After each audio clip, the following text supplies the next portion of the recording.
Election டே அப்போ கண்டிப்பா உங்க ஆபீஸ்ல உங்களுக்கு லீவ் விடணுங்க. அது மட்டும் இல்லங்க, அந்த லீவ் விட்டதுக்காக அந்த சேலரி அவங்க உங்களுக்கு பிடிக்க கூடாதுங்க. அரே யார், நீங்க சொல்றதெல்லாம் வந்து கரெக்ட். ஆனா ப்ராக்டிக்கலா எந்த அளவுக்கு பாசிபிள் அப்படின்றதாங்க தெரியல. ஏன்னா என்ன மாதிரி நாட்ல வந்து ஒர்க் பண்றவங்க நிறைய பேர் இருக்காங்க. நாங்களாம் எப்படி போய் ஓட் பண்றது அப்படின்றதே ஒரு பெரிய கேள்விக்குறியா தான் இருக்கு. நான் ஏன் சொல்றேன் அப்படின்னா, கார்ப்பரேட் ஆஃபீஸ்ல பெரும்பாலும் வந்து பாத்தீங்கன்னா ஒர்க் ஃப்ரம் ஹோம் தான் அப்ரூவ் பண்றாங்க.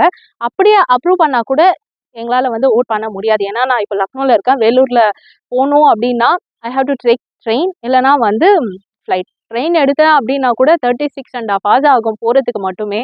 அப்போ நீங்களே கணக்கு போட்டுக்கோங்க. ஃப்ளைட் அப்படின்னா யூனோ 14,000 ஆகும். 14,000. So again it's like a question mark. Actually இது எப்படி இருக்கணும் தெரியுமா? இங்கேருந்தே வந்து ஓட் பண்ணுற சிஸ்டம் இருந்தது அப்படின்னா எங்களுக்கு ரொம்பவே யூஸ்ஃபுல்லாக இருக்கும். என்ன மாதிரி இருக்க நிறைய பேருக்கும் கண்டிப்பாக இந்த யூஸ்ஃபுல்லாக இருக்கும் அப்படின்னு நம்பி தான் இந்த வீடியோ போடுறேன். கண்டிப்பாக எல்லாருக்கும் ஷேர் பண்ணுங்கள். Thank you guys.